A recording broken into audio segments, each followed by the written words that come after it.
son enfocados a pediatría, pero gran parte del hemograma en general, la interpretación se puede averiguar sirve para niños y adultos, salvo por las diferencias que hay en la hemoglobina y el hematocrito, el resto de las series no cambia mucho.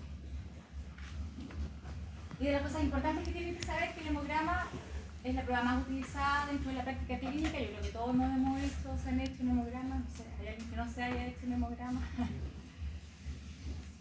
¿Se han hecho todos un hemograma alguna vez en la vida? Sí. ¿En serio? Y muchos de los exámenes que entregan los laboratorios que uno toma, que son perfiles hematológicos más que un hemograma, están hechos por máquinas, ¿ya? Que son estos analizadores automáticos que la verdad es que son bastante confiables y nos permiten conocer con bastante rapidez también cuáles son los valores de las 3 series hematológicas. Pero estas máquinas aún son insustituibles. La visión del hematólogo o del tecnólogo entrenado y mirar este frotis de sangre al microscopio no supera lo que hacen los analizadores automáticos, porque ellos solo cuentan según parámetros que vienen estandarizados de fábrica, pero si hay alguna alteración en la forma, por ejemplo, de la forma de los glóbulos rojos, alguna alteración en los granulocitos o en las plaquetas, no lo puede distinguir los analizadores automáticos. Ya ellos solamente se dedican a contar y uno ve si los valores están dentro de los rangos normales o no, pero hay veces que todo puede estar dentro de un rango relativamente normal y sin encontrar cosas que pueden ser graves en el hemograma. Pueden hacernos sospechar alguna patología que no teníamos pensada en ese momento. También el hemograma es un estudio que es sencillo, aporta gran cantidad de información sobre el estado de salud de los pacientes. Sin embargo, es muy importante saber reconocer signos de alarma que pueden estar en el hemograma y poder ser evaluar esos pacientes, digamos, si ustedes ven encontrar con una anemia muy severa o tiene una pancitopenia, todas las series alteradas, una trombocitopenia que no pueden explicar, ser derivado al servicio de urgencia si ustedes están en una consulta o en un policlínico, o si están en la urgencia viendo al paciente, es mejor hospitalizarlo si es que no está un hematólogo que lo pueda evaluar en ese mismo momento y que diga, o que revise el hemograma y que vea al paciente, y a lo mejor es una condición que se puede tratar en forma ambulatoria, pero también podría ser una leucemia, por ejemplo. Entonces, si es que no está el hematólogo en el hospital o es fin de semana, que siempre pasan estas cosas fin de semana, mejor dejarlo hospitalizado y recontrolar los exámenes hasta que alguien lo vea. Y también hay que tener algunas consideraciones especiales cuando uno evalúa un hemograma pediátrico, y uno son los valores de referencia para pediatría que cambian según la edad del paciente y más o menos ya se estabilizan a los valores de adulto entre los 12 y 13 años. Ya los valores de hemoglobina y hematocrito son similares a los de un adulto. Y los glóbulos blancos también cambian. En general los niños tienden a tener glóbulos blancos más elevados que los adultos. Pero eso es muy variable porque va a depender si es que está enfermo, si es que tiene algún virus o alguna bacteria. Así que esas diferencias no son tan dramáticas como la que ocurre a nivel de la hemoglobina y el hematocrito. Así que les recomiendo siempre andar con la tablita ahí, con una tablita con los valores pediátricos para no equivocarse o sobrediagnosticar anemias, porque muchos de los analizadores automáticos vienen con los rangos de referencia adultos. Entonces les llegan con los valores y el rango de referencia adulto y uno dice, oh, es una anemia terrible. Y no, está normal para la edad del niño. Y a veces están con fiebre como 3 años y no les sube la hemoglobina y el hematocrito, y los pobres niñitos están con los dientes negros, no van al baño hace como 3 meses ahí por el fiebre y nunca necesitaron el fiebre. El cuadro clínico también es muy importante, cosa de poder evaluar ese examen que ustedes están recibiendo con el niño, y si es que hay alguna discrepancia entre los valores que reciben en el examen y como ven al paciente, es mejor repetir el examen. Aquí nos ha pasado un par de veces al menos, que me ha tocado a mí, quizás cuántas veces ha pasado que uno no se ha dado cuenta en realidad, pero que llegaron 2 pacientes de similar edad a la urgencia. Uno llegó porque estaba así transparente y el otro llegó porque había estado con fiebre. Y me llamaron avisando que había un paciente en la urgencia con una hemoglobina de 4,5. Entonces dije, chuta, ya en general uno no baja, no No bajamos a la urgencia, salvo que sea así una cosa grave, porque uno lo sabe manejar, se puede transfundir al paciente y hospitalizarlo para hacer estudio, tomarle tales exámenes antes de transfundirlo, qué sé yo. Pero no sé qué me dio por ir a la urgencia a ver al paciente. No tenía ninguna otra alteración en la serie de todas maneras. Y cuando llego a la urgencia veo que estaba un paciente de hecho hospitalizado al lado del otro y le están colocando una bolsa de sangre al paciente que había consultado por fiebre, que en ese momento ya no tenía fiebre, pero estaba rosado así como un tomate y saltando arriba de la cama. Y el otro que estaba como papel, no. Yo digo, oye, pero es que pare el libro de transfusión, no le pongo la transfusión al paciente, ¿sí? ¿Cómo va a ser posible que tenga que estar saltando arriba de la cama, tenga una hemoglobina de 4 o 5 y el otro que no, ni se mueve, que está así, y así de ese color, vaya a tener una hemoglobina normal? Aquí hubo un error. Y efectivamente se habían equivocado en rotular los tubos porque habían llegado también juntos. Entonces, uno ahí puede cometer un error fatal, eventualmente, porque el grupo sanguíneo de los pacientes no siempre coinciden y uno tiene que transfundirlo con el grupo que le corresponde. Entonces, si es que no hubiese sido compatible, a ese paciente le pudiesen haber producido una hemólisis masiva durante la transfusión y pudiese haber tenido un desenlace hasta fatal, o habría quedado muy grave en la UCI. Así que por eso que sí, aunque la mamá pelee, porque no, o costó mucho que se le tomaran el examen y la enfermera los quiere asesinar, es mejor repetir el examen y decir, esta cuestión puede ser grave, de hecho si no corresponde, no calza la sangre y tú vas a poner una transfusión de un paciente que no corresponde, lo puedes hasta matar. ¿Sí? Así que es mejor que le repitamos el examen y si uno le explica eso a la mamá, no decirle que se equivocaron, pero decirle, sabe que el examen salió muy alterado, y si es así hay que hacerle muchas otras cosas, así que le vamos a repetir mejor el examen para confirmar y comprender la mayoría de las veces. Aquí es la serie roja que les quería mostrar un cuadrito resumen, es como para ver cómo va cambiando a medida que pasa el tiempo. Cuando los recién nacidos tienen la hemoglobina muy alta y que va disminuyendo en el transcurso de los días, y ya alrededor de los 2 meses aproximadamente se produce lo mal llamado anemia fisiológica, porque es un estado fisiológico, no es una anemia real, y que es necesaria para la producción de glóbulos rojos ya tipo adulto, que se empiezan a producir en el recién nacido, que nace con glóbulos rojos, todavía tiene glóbulos rojos con hemoglobina fetal, no con hemoglobina tipo adulto. Y duran menos, por eso que a los 2 meses ya empieza a producirse esta disminución de estos glóbulos rojos más inmaduros de tipo fetal. Y la idea es activar a la eritropoyetina que se produce en el riñón, porque ve que descendió el hematocrito, la hemoglobina, descendió la presión parcial de oxígeno, entonces el riñón dice ya hay que producir eritropoyetina para estimular a la médula ósea a que empiece a producir glóbulos rojos. Y ya estos glóbulos rojos que empieza a producir a partir de ese momento ya son glóbulos rojos de tipo adulto o de hemoglobina adulta, que son con cadenas alfa y beta, y que ya son glóbulos rojos que duran más tiempo, que duran los 120 días que es la vida media del glóbulo rojo ya de tipo adulto.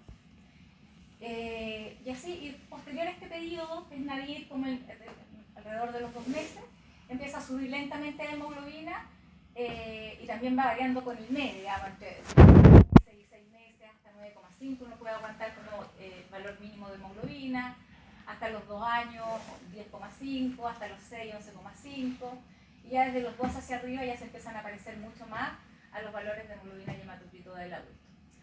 Y lo mismo pasa un poco con el volumen corpuscular medio, que es importante porque con eso vamos a hacer la diferencia que si el paciente tiene una anemia, por ejemplo, si es normocítica, microcítica o macrocítica, porque ve el tamaño del glóbulo rojo, el volumen del glóbulo rojo.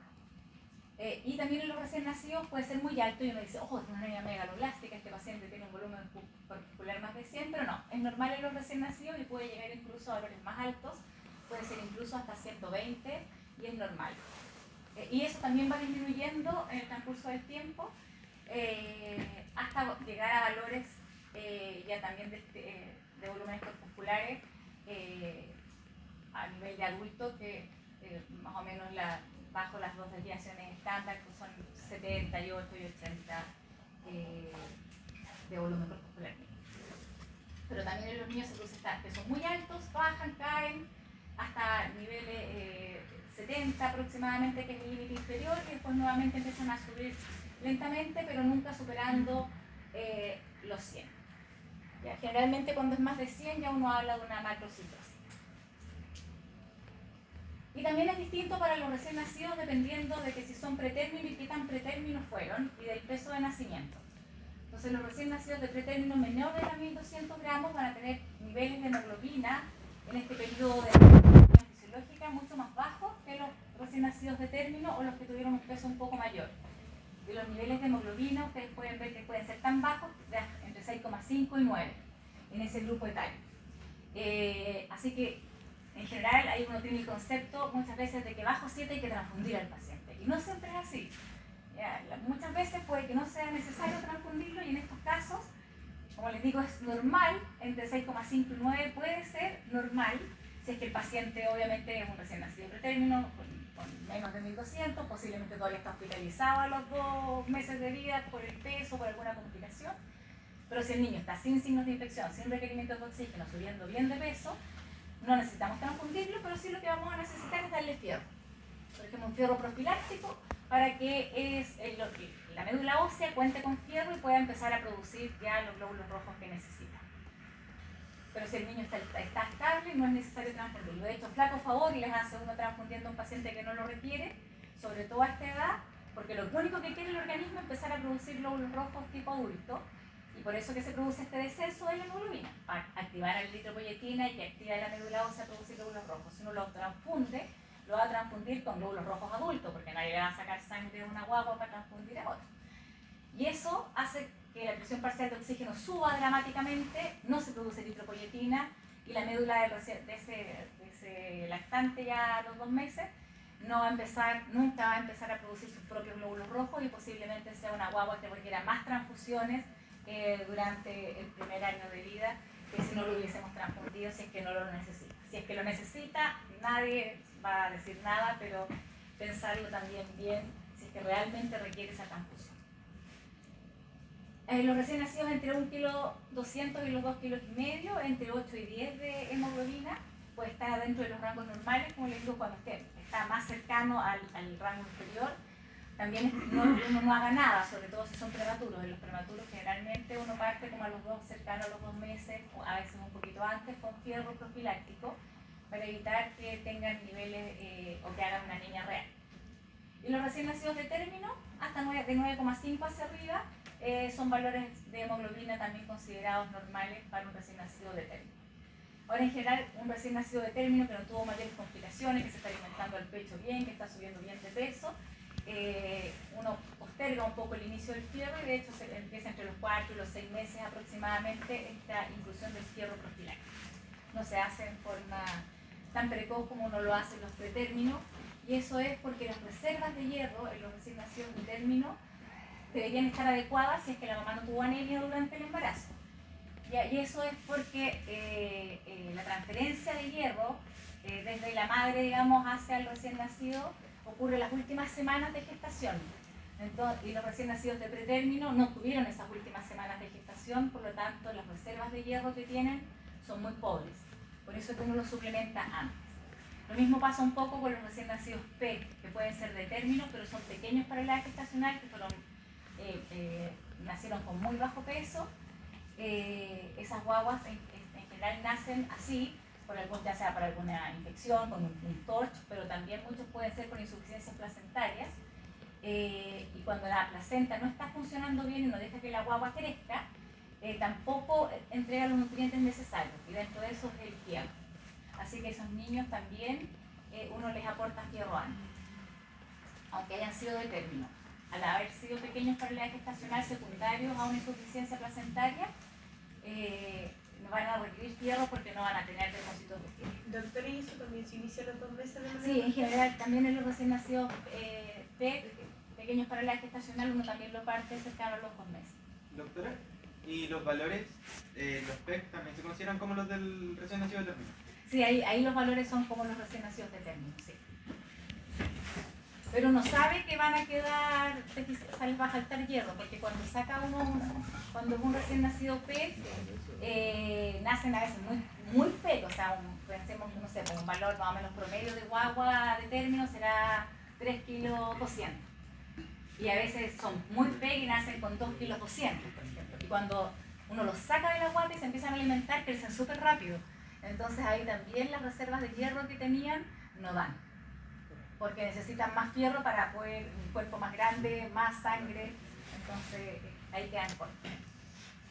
Y también, bueno, la otra recomendación es que cuando cumplen los 2 meses o cuando duplican su peso de nacimiento, en el caso de los recién nacidos de pretérmino, cuando uno inicia en forma muy precoz el fierro, puede producir hemólisis por fierro, que se ha visto en los recién nacidos cuando uno partía inmediatamente con fierro. Y ahí flaco favor, porque más anemia le produce a uno la pobre criatura. Pero en general uno lo que ve en la práctica clínica es que alrededor del mes de vida más o menos lo empiezan a suplementar con fierro. Cosa que yo no estoy muy de acuerdo, pero bueno. Y el hemograma, bueno, aquí así es como se informa, depende también del laboratorio clínico, que pone primero, algunos ponen primero los leucocitos, otros ponen primero los glóbulos rojos, da un poco lo mismo el orden, pero generalmente es hacia abajo. Lo ideal son estos que ponen primero la serie roja, después la serie blanca y las plaquetas, porque queda como más ordenado. Y dentro de los parámetros eritrocitarios, que los pueden poner, como les digo, en diferente orden, pero son los mismos, está la cantidad de eritrocitos, que es la cantidad de glóbulos rojos que hay en una unidad de volumen, ¿ya? Que es un microlitro. Esta, si bien es una unidad que a veces sirve para interpretar algunas anemias sobre todo, la cantidad de eritrocitos a veces nos puede jugar en contra, porque como lo mide por unidad de volumen, si el paciente estuviese muy deshidratado, va a parecer que hubiese más cantidad de glóbulos rojos por volumen. Entonces pueden dar una falsa sensación de que el paciente está súper bien, y en realidad el paciente está como pasa de deshidratado, y uno lo hidrata, le pone agua, suero fisiológico, y resulta que no tenía 40 de hematocrito, sino que tenía 23 de hematocrito. Así que es un parámetro que no es bueno, o sea, que va a depender del estado de salud del paciente, cómo lo vamos a interpretar. Después está la hemoglobina, que la verdad es que es el parámetro que mejor define la anemia. Si es que el paciente tiene anemia o si no la tiene, también nos sirve, digamos, para saber que no la tiene, porque es la cantidad de hemoglobina que está en los glóbulos rojos. Y esto ya no depende como del volumen. Así que es uno de los parámetros más eficientes para ver si es que el paciente realmente tiene o no tiene anemia. Y también nos va a servir para ver un paciente, por ejemplo, si un paciente está deshidratado, vamos a tener una hemoglobina normal o descendida, de 9 por ejemplo, y un hematocrito de 40, y uno dice, no calza un poco, porque la hemoglobina, si uno lo multiplica por 3, nos debería dar el valor del hematocrito. Entonces 3 por 9 son 27, no son 40, entonces posiblemente ese paciente está deshidratado, si usted no está viendo solo el examen y no está viendo al paciente. Así que la hemoglobina es uno de los valores más fiables. El hematocrito pasa un poco lo mismo que con la cantidad de eritrocitos, porque también se mide por volumen, y el espacio que ocupan los glóbulos rojos también en un volumen. Así que también puede estar muy aumentado en pacientes que están deshidratados.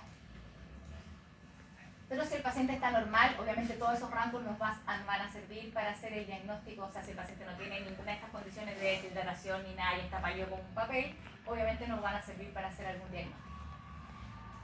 El volumen corporal medio también es muy importante, porque con eso vamos a definir qué tipo de anemia es. Si es una anemia normocítica, microcítica o macrocítica. Y nos va también a orientar al tipo de anemia que pueda tener el paciente. En general, las anemias microcíticas son anemias por déficit. Déficit de fierro, de ácido fólico, déficit de fierro principalmente, las anemias microcíticas, y algunas talasemias, algunas hemoglobinopatías. Las anemias normocíticas están asociadas un poco a las anemias de enfermedad crónica. Entonces uno dice, tiene anemia, pero es normocítica y normocrómica. Entonces ahí también nos orienta el tipo de anemia. Y las anemias macrocíticas tienen que ver con los déficits de vitamina B12 o ácido fólico, que son las anemias megalólicas. Así que eso también es importante como para clasificar las anemias. Sin embargo, hay que tener cuidado en las anemias hemolíticas, ¿ya? Porque ahí nos pueden tirar un poco por el desvío, si es que no pensamos que el paciente tiene una anemia hemolítica, porque cuando uno hace una hemólisis, en general es algo agudo, que se destruyen los glóbulos rojos por diferentes razones. Uno, porque pueden estar mal hechos, porque puede haber algún virus, alguna bacteria que produzca esta destrucción, algún medicamento, o alguna alteración congénita del glóbulo rojo, alguna falla metabólica. o inmunológica incluso.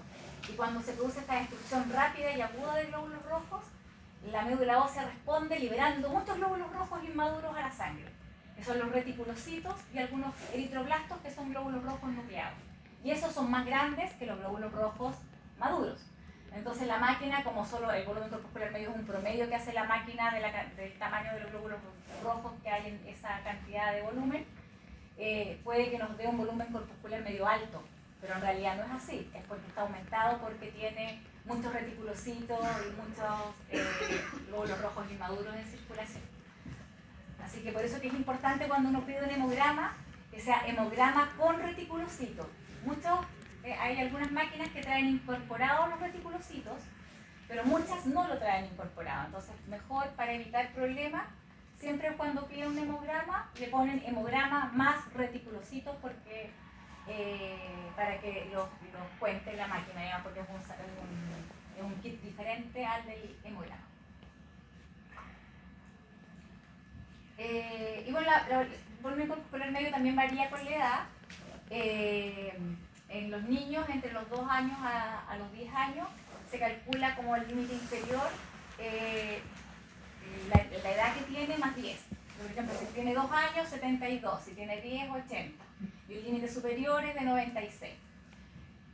Y la microcitosis, por otro lado, que son los valores bajos 70, y con el valor de 70 ustedes quédense más grabados, más que la fórmula, porque si está bajo 70 no tienen ni una duda de que es microcítica.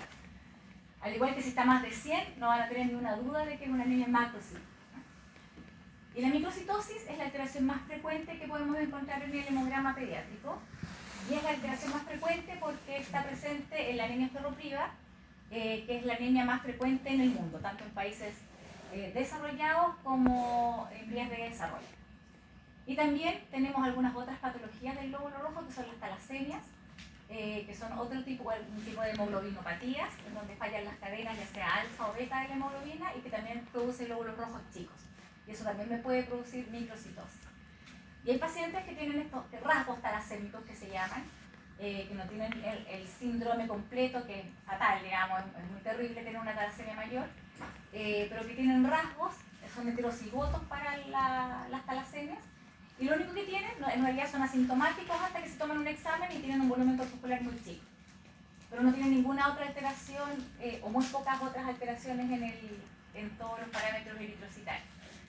Y como son glóbulos rojos chicos, también les dan fierro. Y a estos pacientes no les falta fierro porque son glóbulos rojos que, si bien duran menos que los glóbulos rojos normales, se rompen, pero se rompen adentro de uno está perdiendo sangre. Entonces también hay pacientes que hemos tenido que les han dado fierro por años y nunca les crece el volumen corpuscular medio, y ahí recién los mandan al hematólogo y en realidad nunca tuvo una anemia ferropriva, sino que lo que tenía era una talasemia menor. El otro parámetro eritrocitario es la hemoglobina corpuscular media, que es la cantidad de hemoglobina que tiene un glóbulo rojo, y la verdad es que eso no me interesa, yo quiero saber cuánta hemoglobina hay total en esa cantidad de sangre. Y para eso está la concentración de hemoglobina corpuscular media. Y esto es lo que mejor define también la cantidad de hemoglobina que hay en la cantidad de glóbulos rojos que yo estoy midiendo en ese momento. ¿Está temblando? No. Normalmente bajo 30 uno habla de hipocromía. Ya, eso, la concentración de hemoglobina corpuscular media me va a hablar de la cromía del glóbulo rojo, o sea, de cuánto fierro tiene adentro. Y los hipocromos son glóbulos rojos que se ven bien pálidos porque tienen poca hemoglobina adentro, y en general bajo 30 ya son glóbulos rojos hipocromos. Gracias.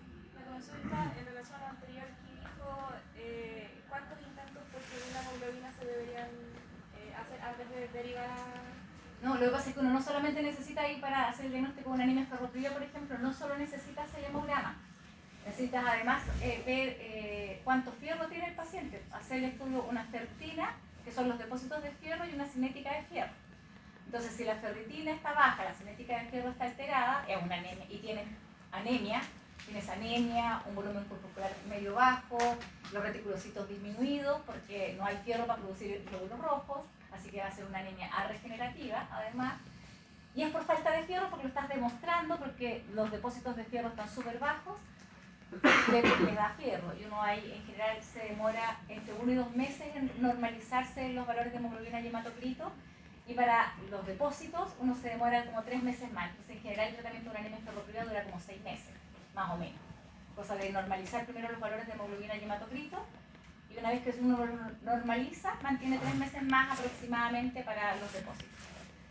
Y eso es teórico, porque va a depender de la causa, porque de la causa de la anemia, que posiblemente puede ser una metrorragia, y si uno no controla la metrorragia y el paciente sigue sangrando, voy a tener que seguirlo manteniendo con fierro hasta que lo vea el ginecólogo, le dé algún tratamiento hormonal y ese sangramiento, o sea, un sangramiento de otro tipo, digestivo, por ejemplo, que tenga un pólipo, que el que esté sangrando y perdiendo sangre en forma crónica. O sea, mientras yo no estudie la causa y vea, identifique el lugar de sangrado y lo detenga, si que identifico la enfermedad, no voy a poder suspender el tratamiento, porque si no va a ser anemia de nuevo porque va a seguir perdiendo fierro. Pero si es por una cosa nutricional, esos son el tiempo más o menos. Lo otro es que esta concentración de hemoglobina corpuscular media uno la puede encontrar aumentada y también nos puede orientar al diagnóstico en los pacientes que tienen algunas enfermedades del glóbulo rojo, como la esclerositosis hereditaria, donde son glóbulos rojos que son esféricos, que no tienen este halo central y son más chiquititos, pero tienen la misma cantidad de hemoglobina que el glóbulo rojo más grande. Entonces esa cantidad de hemoglobina está en un espacio más reducido, porque son glóbulos rojos más chicos, así que pareciera que tuvieran más hemoglobina porque es por donde está contenida. Así que en general ahí pueden tener concentraciones de hemoglobina más altas. Y está disminuida obviamente en la anemia ferropriva. Y el RW o AD puede salir con los dos nombres en los exámenes en el hemograma. Es la amplitud de distribución eritrocitaria, y lo que significa es que hay presencia o no de glóbulos rojos de diferentes formas, tamaños, etc. Que habla de la anisocitosis. Y uno dice que está elevado cuando es mayor a 15%. Y esto ocurre principalmente en las anemias carenciales, ya sea por anemia ferropriva o por déficit de B12, de ácido fólico, y también en las anemias regenerativas. Las regenerativas son estas anemias donde hay las anemias hemolíticas, por ejemplo, en donde la médula ósea, como les decía, trata de salvar la situación mandando para afuera glóbulos rojos inmaduros que son más grandes. Entonces ahí ese este índice me va a decir, mira, hay glóbulos rojos más grandes, más chicos, de todas las formas, y va a ser más alto mientras más alteraciones haya o variaciones de volumen haya en los glóbulos rojos. Y está normal o mínimamente elevado en los pacientes con talasemia. Entonces también es un índice que me sirve para saber, por ejemplo, o para hacer el diagnóstico diferencial con una anemia ferropriva, porque en la anemia ferropriva voy a tener glóbulos rojos de diferentes formas, tamaños, colores, etc. Así que ese índice va a estar muy aumentado en la anemia ferropriva. En cambio en una talasemia, si bien voy a tener un volumen corpuscular medio bajo, porque son glóbulos rojos más chicos los glóbulos rojos talasémicos, voy a tener un RW normal, porque son todos igual de chicos, tienen la misma alteración. Entonces con eso también me ayuda para saber el tipo de anemia que pueda tener el paciente. Y esto pues, bueno, eso por un lado lo que dice la máquina, y otra cosa es lo que uno ve en el hemograma. Estos eran dos informes de máquina que eran bastante similares, que un paciente que tenía anemia, el volumen corpuscular medio estaba chico, tenía una concentración de hemoglobina que estaba un poco elevada y un RW en este caso que estaba elevado, y en el otro está mínimamente un poco menos elevado, pero eran muy similares. Pero al mirarlos al microscopio, este paciente era una esclerositosis hereditaria, y estos son los esclerocitos, que son los glóbulos rojos que no se le ve como el halo central, hay algunos target cells por ahí. Este paciente posiblemente tuvo alguna crisis hemolítica hace poco tiempo, porque se ven glóbulos rojos también un poco más grandes, pero que ya ha pasado esa etapa. Y se ven estos glóbulos rojos chiquititos. Y esta era una eritrocitosis hereditaria, que también es una alteración de membrana del glóbulo rojo, y la gran diferencia entre las dos patologías es que la microesclerocitosis a veces es muy sintomática y los pacientes tienen muchos episodios de hemólisis durante la vida y a veces requieren varias veces transfusiones, sobre todo durante los primeros años de vida. En cambio la eritrocitosis es muy raro que hagan crisis hemolítica, y la gran mayoría de las veces el diagnóstico se hace porque se toma un examen de sangre y aparece que tiene un poco de anemia y un volumen corpuscular medio chico, y al mirar esto en el microscopio nos encontramos con que tiene estos eritrocitos. Y en general no hay que hacer nada. Uno lo que sí puede hacer es dar ácido fólico, ¿ya?, a estos pacientes. ¿Y por qué les da ácido fólico? No sé si se acuerdan cuánto tiempo dura en el organismo almacenado el ácido fólico. O los depósitos de ácido fólico. Más o menos.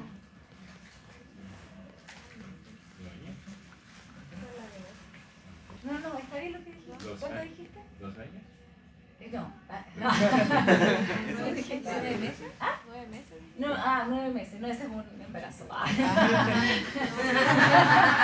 Eran meses. No, son como 3 meses. 3 meses.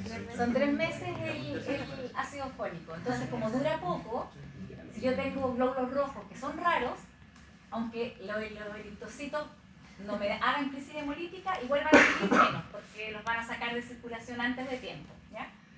En cambio, y la microferocitosis va a hacer más crisis hemolítica. Entonces, el ácido fólico que yo tengo en los depósitos no me va a alcanzar, como para mantener la médula ósea con toda la materia prima necesaria. Así que por eso que lo único que hago, que puedo hacer es darle ácido fólico nomás, como para evitar que vayan a hacer una anemia, además, más intensa, digamos, porque no tiene sustrato para poder producir glóbulos rojos. ¿Y por qué necesito ácido fólico para producir glóbulos rojos? En el metabolismo del ácido fólico Ayuda a sintetizar el ADN. sintetiza el ADN, y si no tengo ADN no puedo hacer células en la médula ósea.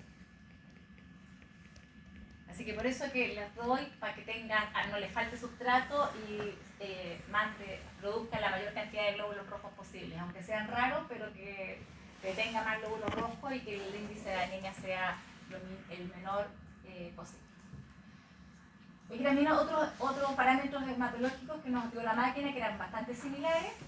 También hematocrito bajo, un volumen corpuscular medio bajo, tenía una concentración de hemoglobina alta en este caso, un RW aumentado, eran muy similares. Y este paciente lo que tenía era una anemia de células falciformes.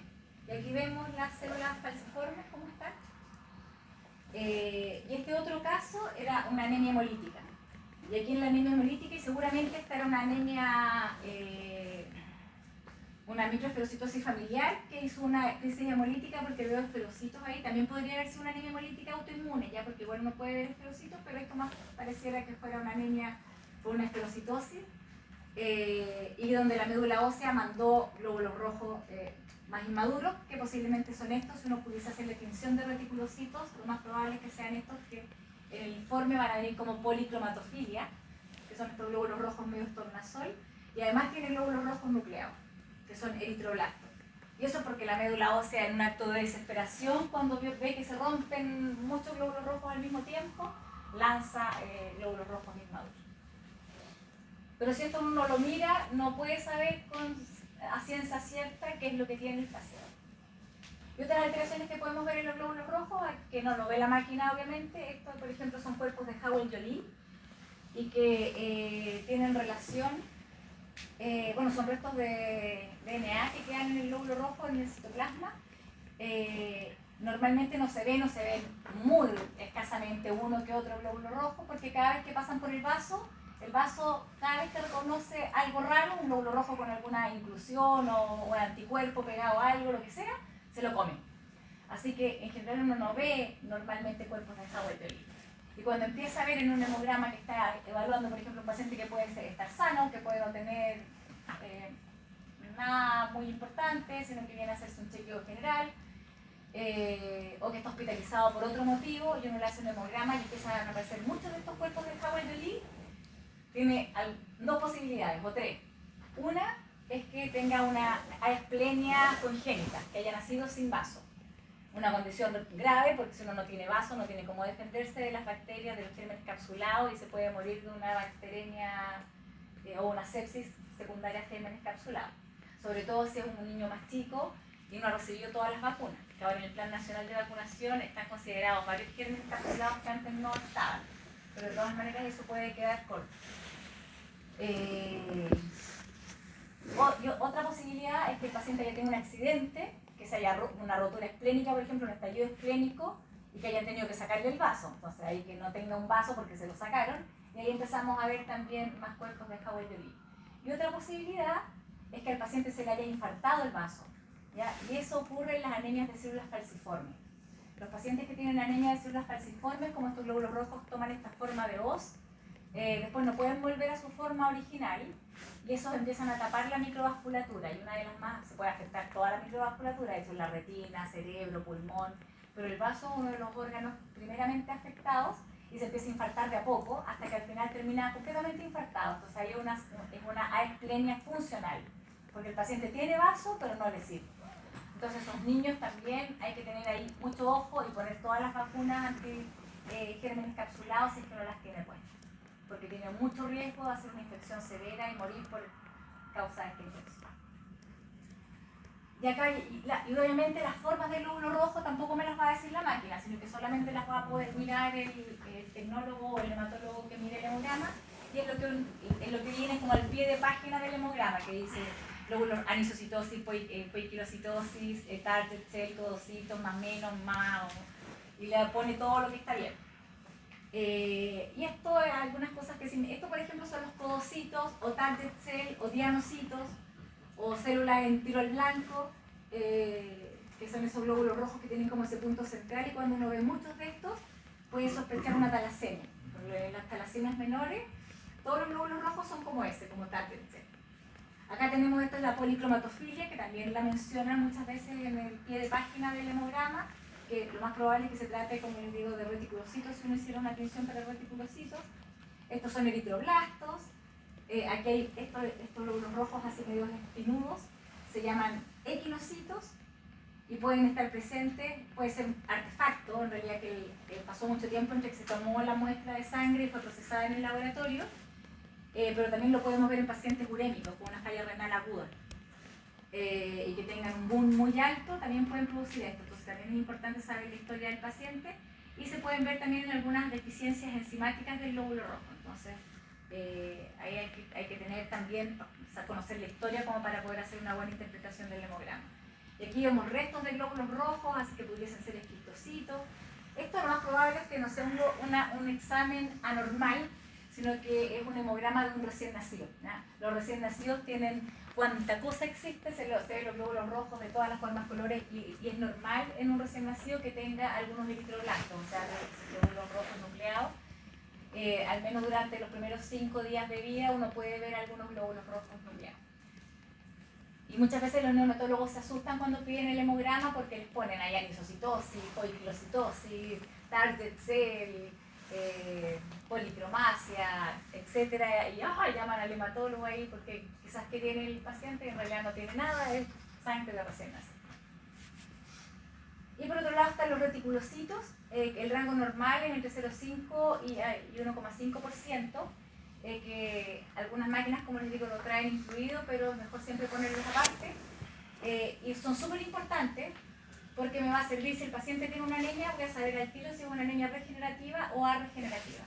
Ahora no me sirve el porcentaje me sirve para hacer la fórmula del índice reticulocitario corregido, que es el que me hace la diferencia de si es regenerativo o arregenerativo. Más de 3 es regenerativo, menos de 2 es arregenerativa. Y la arregenerativa o regenerativo tiene que ver con la capacidad de la médula de poder producir más glóbulos rojos. Y se calcula con el hematocrito que tiene el paciente dividido por el hematocrito que debería tener para su edad. Aquí, por ejemplo, muchas de las fórmulas vienen con el hematocrito adulto, que es 45. Ahí no, ahí tienen que ir a ver cuáles son los parámetros normales para la edad del paciente, no poner 45 porque si no les van a dar todos que son hiporregenerativos. Y eso se multiplica por el porcentaje de reticulocitos que me está dando la máquina, el conteo de reticulocitos, si yo hice una atención especial. Y cuando tengo ese resultado, lo divido por un factor de corrección. Y ese factor de corrección se usa porque los reticulocitos viven más tiempo que los glóbulos rojos normales en sangre periférica, y uno con ese factor de corrección como que le quita esos días adicionales, cosa de ser lo más objetivo posible en saber este índice reticulocitario. ¿Y cómo se calcula ese índice de corrección? Normalmente es 1, porque cualquier cosa dividido por 1 es el mismo número. Pero se le va sumando 0,5 cada vez que el hematocrito disminuye 10 puntos respecto al hematocrito normal. Entonces, por ejemplo, si es que mi hematocrito, el hematocrito del paciente es de 25 y debería ser de 35, ahí ya le tengo que agregar 0,5 al 1, o sea, es 1,5 este factor de corrección. Ahí la división final sería por 1,5. Y bueno, y ahí esto nos va a dar si es regenerativa, como les decía, si es mayor a 3, o a regenerativas o hiporregenerativas si es menor a 2. Y esta es una tinción especial que se hace para reticulocitos, que cada vez se hace menos porque ya los equipos de hemograma lo traen mucho incorporado. Pero la verdad es que esto es mucho más eficiente que lo que hace la máquina. Y estas son tinciones que se llaman tinciones vivas. Las otras tinciones para ver el hemograma son la típica hematoxilina eosina, y que uno primero lo que hace es fijar la plaquita con el frotis, digamos, de sangre, la fija en alcohol y después la tiñe. Estas tinciones que son con azul de metileno o con otros azules, la placa no se fija, entonces los glóbulos rojos siguen vivos todavía, y uno le pone encima del extendido de sangre, le va poniendo estos colorantes, y es una técnica un poco más compleja que demora más tiempo, entonces cada vez está más en desuso, pero era muy buena. Yo no contaba la cantidad, los reticulocitos son todos los que tienen estos puntitos azules que son restos de RNA que están en el citoplasma. Normalmente, como les decía, en un campo de aumento mayor, que es el de 100 por, que es más o menos lo que da esta, porque aquí están como, yo lo recorté, aquí está como el lente, digamos, lo redondo del lente del microscopio. Aquí hay harto más de un reticulocito, pues hay 1, 2, 3, 4, 5, 6, 7, 8, no sé cuántos reticulocitos, y esto era en contexto de un paciente con una anemia hemolítica. Y esto hay que mirarlo, la otra dificultad que tenía era que había que mirarlo al tiro, o sea, cuando uno lo hacía, lo tenía que mirar dentro de las próximas horas, porque como los glóbulos rojos todavía sobrevivían, iban madurando, y ya no eran reticulocitos, entonces uno los miraba al día siguiente, ahí iban a haber muchos menos reticulocitos de los reales. En relación a los glóbulos blancos lo que hacen es, bueno, tiene que ver con las defensas, ya sea con mecanismos de fagocitosis como los neutrófilos y los monocitos, y con respuesta inmune ya sea celular o humoral con los linfocitos, las células plasmáticas, los monocitos y los eosinófilos. Y siempre también es importante considerar los hallazgos que uno puede encontrar en relación a los leucocitos o a la serie blanca en el contexto clínico del paciente. Y siempre también considerar los valores absolutos, no los porcentajes, ¿ya? Porque los porcentajes nos pueden inducir a error y pensar que el paciente tiene algo que en realidad no tiene. Y aquí lo puse como ejemplo, un paciente que dentro de los porcentajes diferenciales de los granulocitos ponga que tiene neutrófilos de 10%, yo puedo pensar que tiene una neutropenia, digo, uy, que el paciente tiene una neutropenia, pero tiene leucocitos totales de 25.000. Y el 10% de 25.000 es 2.500. Y los neutrófilos normales son de 1.500 hacia arriba, así que el paciente no está neutropénico. Así que siempre les aconsejo que pongan los valores absolutos, porque después cuando el hematólogo va a ir a evaluar al paciente porque tiene alguna cosa hematológica o alguna alteración de los leucocitos y ve que está todo en porcentaje, y el paciente lleva 3 meses hospitalizado, le han tomado exámenes día por medio y tiene que empezar a hacer regla de 3 con los neutrófilos, los linfocitos y los monocitos, los va a querer puro matar. Así que siempre pongan el valor absoluto, y muchas veces viene incluido dentro del hemograma el porcentaje y abajo viene el valor absoluto, o sea, ni siquiera hay que calcularlo, hay que copiarlo solamente. Ya, y viene así, vienen los leucocitos, que es la cantidad total de leucocitos, y vienen los basófilos, eosinófilos, neutrófilos, linfocitos, monocitos en porcentaje, y muchas veces, después de los porcentajes, vienen los valores absolutos. Aquí, por ejemplo, los neutrófilos estaban en 73%, que eran 8.440, los linfocitos en 2.370. Siempre los ponen así con un punto, y uno dice 8,4, ¿sí? ¿Qué significa eso? No sé por qué los ponen así la máquina, en todas las máquinas es igual, pero eso significa 8.440. Aquí, por ejemplo, es 120, no 0,2. Pero no sé por qué los hemogramas los informan así, y a veces crea confusión y uno no sabe qué ponerle, o le pone 844, por ejemplo, pero no. Si tiene un punto, es 8.000. Y aquí, bueno, un poco la diferencia que hay entre el hemograma del niño es que generalmente los niños tienen más glóbulos blancos que los adultos, y generalmente también la fórmula diferencial cambia un poco y tienen siempre más linfocitos que neutrófilos, a diferencia de los adultos que tienen más neutrófilos que linfocitos. Pero eso va a depender de 1000 cosas, porque si está resfriado el niño, porque si tiene una infección bacteriana, eso va a cambiar, así que no es tan estático como ocurre como les decía con los glóbulos rojos. Pero sí tienen más glóbulos rojos y no hay que asustarse. Por ejemplo, un niño a los 4 años puede tener más de 15.000 blancos y ser normal para su edad. En cambio, si un adulto tiene más de 15.000 blancos, uno se empieza a asustar. Un recién nacido de pretérmino puede tener hasta 50.000 blancos y ser normal. Un adulto con 50.000 blancos, uno dice es una leucemia hasta que se demuestre lo contrario, ¿ya? Así que en esos rangos, así como rangos etarios como extremos, ahí hay que tener cuidado. Y lo otro es no sé, aquí le puse más o menos una tabla también del recién nacido hasta ya la edad adulta. De los recién nacidos podemos tener rangos bien extremos, de entre 9.000 y 30.000 blancos, si es prematuro, como les digo, puede tener hasta 50.000 blancos. Y esto empieza a disminuir con la edad, al igual que la cantidad de linfocitos, los porcentajes de linfocitos y neutrófilos.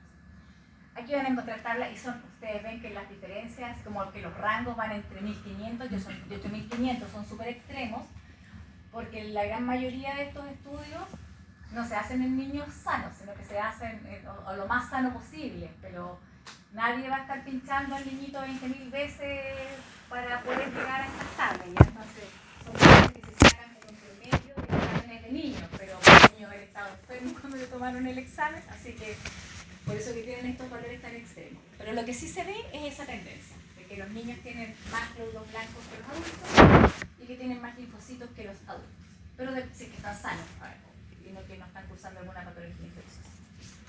Y el porcentaje de esta fórmula diferencial de los glóbulos blancos, que me los divide en los basófilos, auxilófilos, neutrófilos, linfocitos y monocitos, me va a decir, bueno, el porcentaje. Yo puedo arreglar ese porcentaje por una regla de 3, si es que no me dan los valores absolutos, sacar el valor absoluto.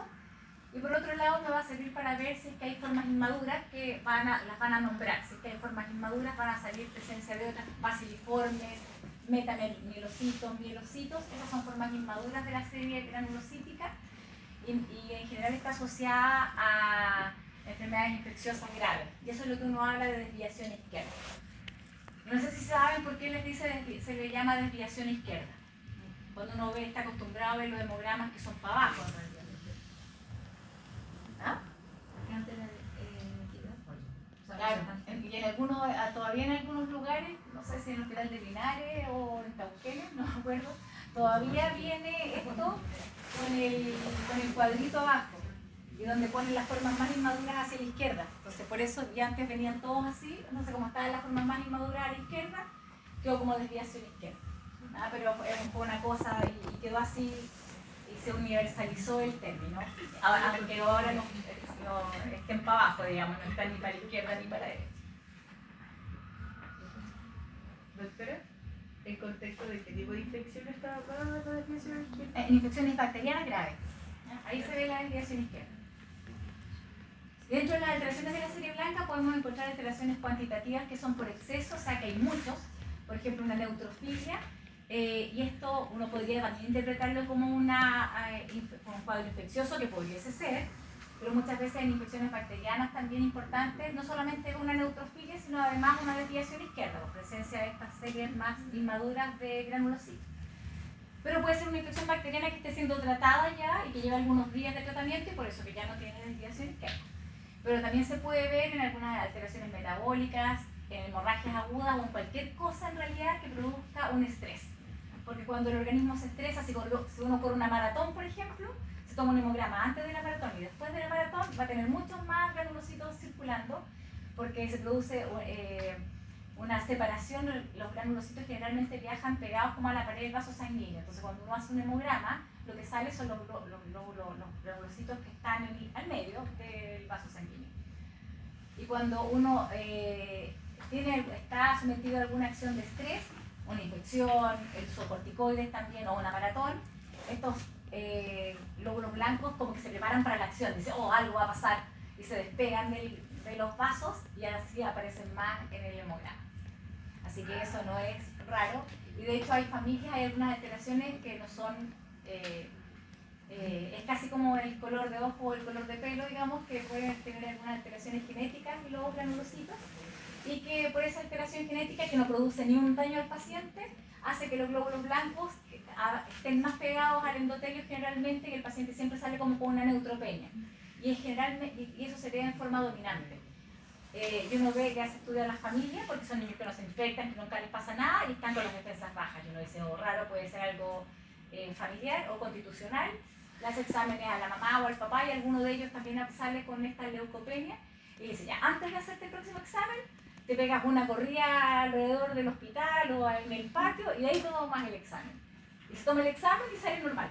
Entonces uno dice, no, tienen los glóbulos blancos suficientes, lo malo es que andan pegados a la pared. Y por eso que el niño no se infecta, porque cada vez que está sometido a un estrés, estos granulocitos actúan y se despegan y pueden actuar ante la infección. La consulta en los glóbulos blancos, ¿cuántos días, qué tan precoz es su elevación? ¿En una infección bacteriana? Sí, o en diferentes contextos. O en cualquier infección suben rápidamente, la verdad, ya en horas. Los glóbulos blancos se producen, son de producción rápida, uno está eliminando varios glóbulos blancos al día, y son estimulados por factores estimulantes de crecimiento producidos por uno mismo. Hay algunos también artificiales, que son los factores activadores de colonias granulocíticas, que son fármacos que simulan, digamos, estos factores de crecimiento naturales y que se usan, por ejemplo, en pacientes oncológicos después de una quimioterapia intensa, donde uno le mata todas las células, y lo que no quiere es quiere que esté el mínimo tiempo posible con las defensas bajas, porque si no tiene un alto riesgo de tener una infección bacteriana grave y morirse. Así que uno le pone estos factores activantes de colonias externos, digamos, preparados farmacológicos, y que vienen son dosis súper altas, que el organismo no se la puede, digamos, para producirlos en forma espontánea. Y a veces se nos pasa la mano con estos factores estimulantes de colonia, y el paciente tenía 2000 blancos y tenía los neutrófilos todavía bajos, y me dice ya que se ponga 3 días más, y resulta que llega con 50.000 granulocitos, y era porque se pasó la mano con el factor activador de colonia. Pero en general sube muy rápido, ¿ya? Antes del cuadro infeccioso. O pueden bajar muy rápido, cuando uno está séptico a veces se pueden consumir muy rápido, y también uno puede encontrarse con una leucopenia, no necesariamente con una leucocitosis o una neutrofilia. La otra alteración por exceso es la reacción leucemoide, que se llama así porque en general es cuando uno habla de una reacción leucemoide cuando hay más de 50.000 blancos circulando, y aquí obliga a descartar una leucemia, ya por eso es que se llama así. Y hay que tener esto también presente, los pretérminos, como les decía, que pueden tener normalmente 50.000 blancos, no significa que estén infectados, sino que puede ser parte de su naturaleza. Pero también se ven algunas infecciones bacterianas, también se puede ver en el coqueluche, en la mononucleosis infecciosa, en un paciente que se esté recuperando de una fase donde estuvo neutropénico, ya sea por alguna quimioterapia o por algún cuadro infeccioso. Y también un paciente que estaba en tratamiento con estos factores estimulantes exógenos, digamos, que uno les pone de colonias de granulocitos. Ahora, normalmente, o uno puede ver también esto en un cuadro infeccioso severo, pero aquí va a haber muchos más granulocitos, y también puede encontrar desviación izquierda en cuadros infecciosos grandes. En relación a los neutrófilos, hay ya como células por separado. También nos ayuda el hemograma a hacer diferenciaciones y que nos pueden orientar al diagnóstico del paciente. Este, por ejemplo, es un hemograma normal. Estos puntitos son las plaquetas, estos son los glóbulos rojos. Y ese es un granulocito o un neutrófilo que tiene 3 lobulaciones, incluso sonreía a la cámara en ese momento. Y este otro es un paciente con una anemia megaloblástica. Tenía un volumen corpuscular de mayor a 100, así que eran macrocíticos sus glóbulos rojos, y además los granulocitos estaban hipersegmentados, tenían más de 6 segmentaciones. Este tiene 1, 2, 3, 4, 5, 6, 7, 8, como 10. Y esta hipersegmentación de los neutrófilos se asocia a las anemias megaloblásticas por déficit de vitamina B12 o de ácido fólico. más la macrocitosis. Entonces cuando uno encuentra esto en un hemograma, lo más probable es que se trate de una anemia megaloblástica. Así que también puedo orientar el mirar el en relación a la serie blanca, también en relación a los linfocitos de la serie blanca, uno habla de linfocitosis cuando hay más de 7.000 blancos y en los lactantes más de 9.000. La verdad es que es súper poco específico, no significa nada mucho. Y la principal causa de que aumenten los linfocitos son las infecciones virales. Pero también se puede ver, por ejemplo, en el coqueluche y en algunas enfermedades autoinmunes, como las enfermedades inflamatorias crónicas, la enfermedad celíaca, también a veces uno puede ver esta linfocitosis, o alguna vacuna. Si uno le pusieron una vacuna recientemente, también puede ver que los linfocitos aumentan. Pero siempre que los linfocitos están muy aumentados en relación a las otras series, sobre todo si se asocia a alguna anemia, un poco de trombocitopenia, también nos obliga a descartar una leucemia, por eso es importante mirar esto en el microscopio. Y aquí, por ejemplo, estos son linfocitos que son linfocitos, no tan normales, no es el típico linfocito redondito ahí con el núcleo redondo, sino que estos son linfocitos atípicos que se ven en la mononucleosis infecciosa o en infecciones virales, donde los linfocitos se tornan más alargados, con más citoplasma, que parecen como un huevo frito. En cambio, estos son linfocitos de una leucemia, son linfoblastos, que son células malignas, todo lo más violeta es solo el núcleo y tienen muy poquito citoplasma. Y son células que uno las ve como raras, así como feas, no son células normales. Entonces esa es la diferencia entre un linfocito atípico o reactivo y unos linfocitos de una leucemia. La monocitosis, hablamos también cuando los monocitos son mayores a 1000 hasta los 2 años,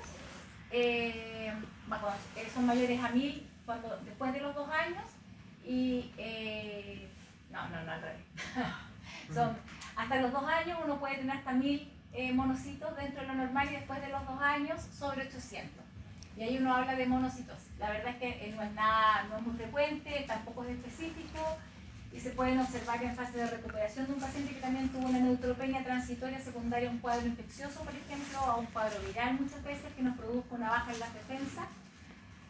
Y lo primero que se recupera son los monocitos, ¿ya? El organismo produce un factor estimulante de colonias cuando nota que hay una disminución en la cantidad de leucocitos circulando, y ese factor estimulante de colonias es de granulocitos y monocitos.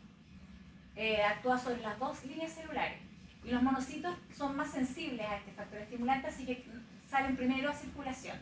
Entonces cuando empiezan a salir, a aumentar, uno dice, ligerito se va a recuperar este paciente de esta neutropenia, que muchas veces no es una neutropenia muy severa, pero sí puede estar con las defensas un poco más bajas de lo normal, y ahí uno queda ya más tranquilo porque sabe que en 2 o 3 días después ya van a aumentar los neutrófilos. Pero cuando cuando hay una neutropenia, por ejemplo, persistente y los monocitos están más altos, se asocia a neutropenias que son congénitas y crónicas, digamos. Hay pacientes que tienen enfermedades congénitas donde no producen neutrófilos o producen muy poquitos neutrófilos, y ahí el cuerpo está permanentemente produciendo factores estimulantes de colonias de granulocitos y monocitos para tratar de compensar esto, pero no se compensa porque hay una enfermedad genética que impide que la médula ósea produzca neutrófilos, pero sí los monocitos, se producen monocitos, entonces generalmente tienen más monocitos. Y también se pueden ver en algunas malignidades como las leucemias mieloides, en algunos síndromes mielodiplásicos que son raros en niños, la histiocytosis y en algunas otras enfermedades que son más típicos, que es la leucemia mielomonocítica juvenil. Y esa leucemia mielomonocítica juvenil es una patología, es un poco como más crónica y está asociado también a algunos síndromes genéticos como pacientes con neurofibromatosis tipo 1. En lactantes con neurofibromatosis tipo 1 principalmente, y uno ve una visceromegalia muy importante y además ve los monocitos muy aumentados en sangre periférica. En relación a los eosinófilos, uno habla también de una eosinofilia que puede ser leve, moderada o grave. Leve cuando los eosinófilos están entre 400 y 1500 como valor absoluto, moderada entre 1500 y 5000 y grave cuando es mayor a 5000. Lejos las causas más frecuentes son los parásitos y las alergias, los parásitos cada vez menos en realidad, porque hasta los jardines infantiles piden parasitológicos seriados de deposición de los cabros chicos antes de que entren al jardín. Así que en general lo vemos poco, pero y las alergias ya son como las que más problemas nos dan con los eosinófilos. También pueden ser secundarios algún síndrome hipereosinofílico que puede estar relacionado con alguna alteración inmunológica o alguna enfermedad más grave, que puede ser también alguna enfermedad premaligna.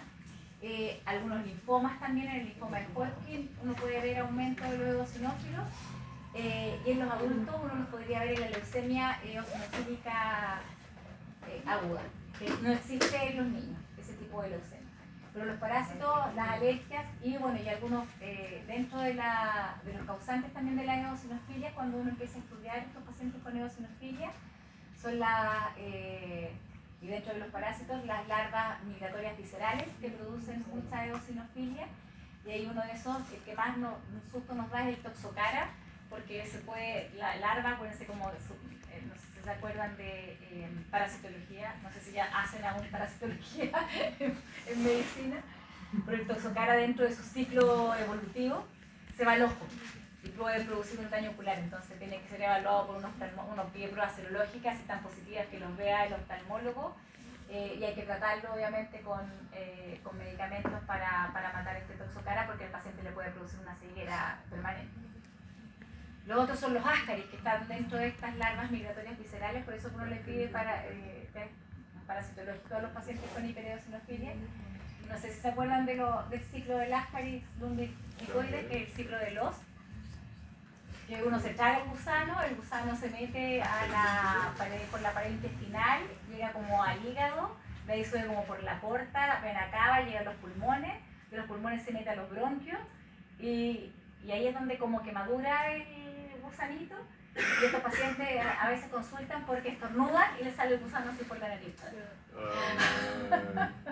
Y son unos gusanitos, no son tan feos, son feos, pero son así como largos, medio gorditos, igual que una lombriz de tierra, pero blancos, y con la colita media enroscada. Son como de este porte más o menos, pero es asqueroso. Los otros son los basófilos. La basofilia es cuando los recuentos de basófilos son mayores a 500, acuérdense como valor absoluto. La causa de tener una hiperbasofilia, la gran mayoría son reacciones a fármacos, reacciones anafilácticas, urticarias y algunas malignidades hematológicas como la leucemia mieloide crónica, que es rara en niños, pero sí la vemos con cierta frecuencia, más frecuente en adultos, pero las leucemias mieloides crónicas las podemos ver. Ahora no se ve así en escrotis, ya esto es una foto, esta es una de las pocas fotos que no es mía, las demás eran todas mías.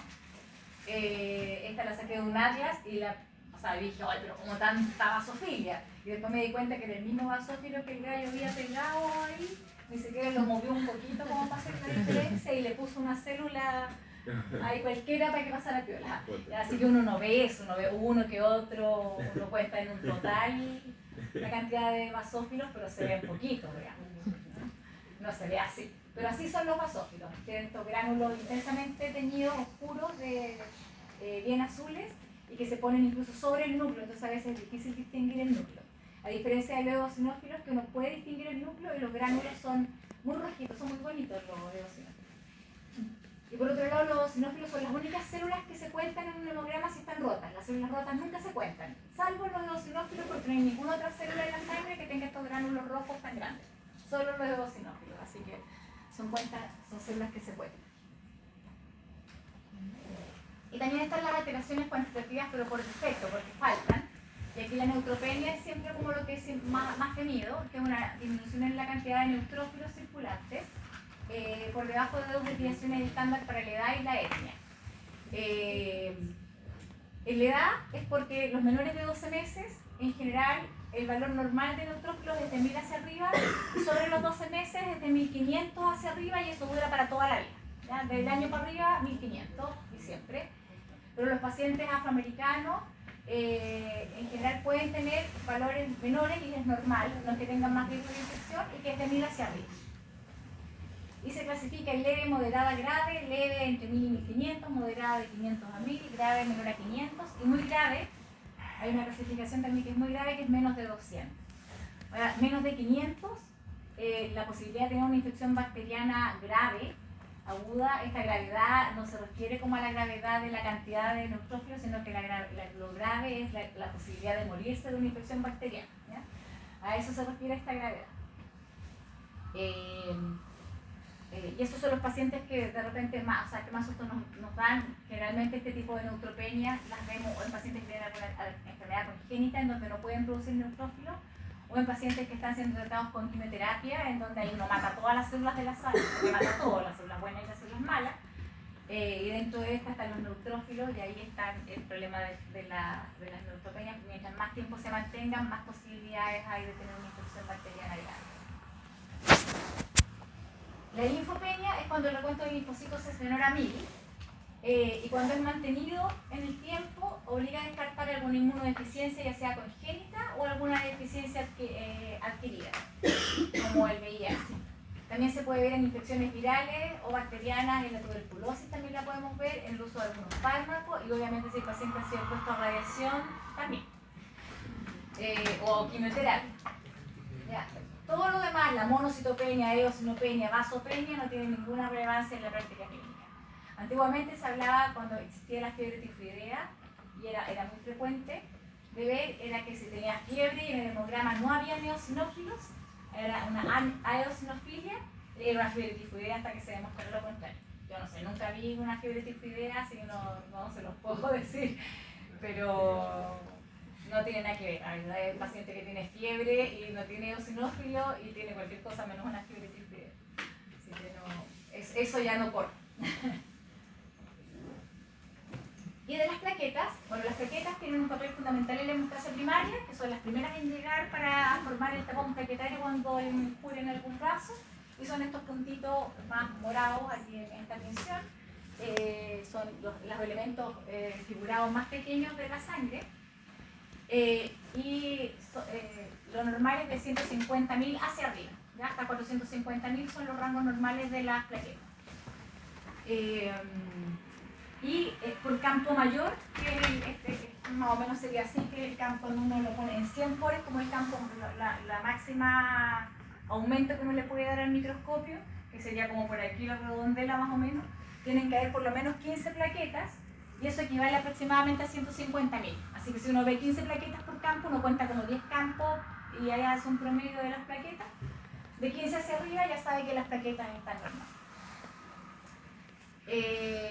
Y también en el hemograma aparece como la cantidad total de plaquetas y el volumen plaquetario, que es el tamaño de las plaquetas, que a veces eso es útil, sobre todo en algunas enfermedades. Por ejemplo, si tengo las plaquetas bajas y el volumen plaquetario está más tirado más para arriba, más cercano a 11, digamos, que más hacia abajo en valores normales, uno puede sospechar una trombocitopenia inmune primaria, en donde uno ve macroplaquetas. Y muchas veces, como eso, la máquina del hemograma, la máquina del perfil hematológico en realidad, le dice que las plaquetas son todas las cosas que miden entre tanto y tanto. Entonces, por ejemplo, este hemograma en este laboratorio tenía la medición, todo lo que mida entre 7,5 y 11,2 centilitros es una plaqueta. Pero si mide más, no lo va a contar. Entonces, en las trombocitopenias inmunoprimarias, por ejemplo, que son pacientes, la trombocitopenia inmune más frecuente en los niños, de hecho, que eso crea anticuerpos del paciente contra las plaquetas, que la gran mayoría de las veces es transitorio. Uno lo que ve en la sangre periférica son macroplaquetas, y esto también es como una desesperación de la médula ósea por tratar de recuperar las plaquetas, que manda plaquetas más inmaduras y más grandes que no se alcanzaron a fragmentar bien, por eso que uno ve estas macroplaquetas circulando. Y a veces me puede poner que tiene menos plaquetas de las que realmente son porque no me las contó. Y también se pueden ver estas macroplaquetas en algunas alteraciones de las plaquetas congénitas, que son enfermedades asociadas ya a síndrome de hemorragíparo, como el síndrome de Bernard-Solier y otros síndromes genéticos como el Michaelis, en donde también hay una trombocitopenia que puede producir también alteraciones hematológicas en relación a sangrar. Y pueden estar también estos volúmenes disminuidos de plaquetas, pueden ser plaquetas muy chiquititas, y eso se asocia a otro síndrome genético que es el síndrome de Wiskott-Aldrich. Y ahí también hay una trombocitopenia asociada a microplaquetas. Y ese es un síndrome que lo van a escuchar con cierta frecuencia en pediatría. está asociado a una transmisión, se transmite a través de una enfermedad ligada al sexo, digamos, que se transmite por el cromosoma X, por lo tanto los hombres son los afectados de la familia, y produce trombocitopenia con microplaquetas asociado a una inmunodeficiencia severa. Entonces, si estos pacientes no se diagnostican y no se trasplantan precozmente, tienen una alta posibilidad de morir de una hemorragia intracerebral masiva por la trombocitopenia o por una infección bacteriana grave. Y uno los ve con cierta frecuencia. Y en general vienen con el antecedente mucho, así, o uno lo sospecha porque la mamá dice, no, tengo 2 hermanos fallecidos en el periodo lactante, y yo me acuerdo que tenían las plaquetas bajas, y mi hijo nació con las plaquetas bajas, y yo pienso que pueden tener lo mismo, y ahí uno lo empieza a estudiar y se encuentra con estas cosas. Bueno, en relación a las alteraciones de las plaquetas, uno habla de una trombocitopenia cuando las plaquetas son menores a 150.000. Siempre se debe descartar la presencia de estas plaquetas gigantes, que la máquina no las va a contar, y agregados plaquetarios, que es como de lo más frecuente que uno ve, que es un paciente que va por cualquier cosa a hacerse un hemograma a veces de rutina, un chequeo general, y dice, oh, 20.000 plaquetas, que el gallo no tiene ni medio moretón, es futbolista, no sé, entrena y no tiene nada. Y uno al mirar eso en el frotis de sangre periférica ve que todas las plaquetas están pegadas, están como un microtrombo. Y eso es porque muchas veces tiene que ver que se demoraron mucho entre que le sacaron la muestra al paciente y la procesaron, entonces se aglutinaron las plaquetas. De ahí es mejor repetir el examen para confirmar el diagnóstico. Las causas más frecuentes de la disminución de las plaquetas son las virales, que producen una disminución leve a moderada en realidad de las plaquetas y es autolimitada y se recuperan en forma muy rápida. Acuérdense que las plaquetas viven entre 7 a 10 días en el cuerpo, así que así igual de rápido se recupera. También pueden ser por fármacos, dentro de las más conocidas es la trombocitopenia inducida por heparina, y este es por un inmunocomplejo que hace la heparina con una de las proteínas de las plaquetas, y el sistema inmune no reconoce este complejo, este complejo raro que se forma de esta proteína pegada a esta droga, y produce anticuerpos contra este complejo y mata de pasadita las plaquetas. También la esquinidina y la gran mayoría de los anticonvulsivantes, dentro de los más usados, digamos, el ácido valproico y el que más trombocitopenia produce. Eso los neurólogos lo saben, así que cada cierto tiempo los pacientes que están consumiendo ácido valproico les hacen examen de hemograma para ver que las plaquetas estén normales o no, y si ya empiezan a disminuir, le tienen que cambiar el anticonvulsivante.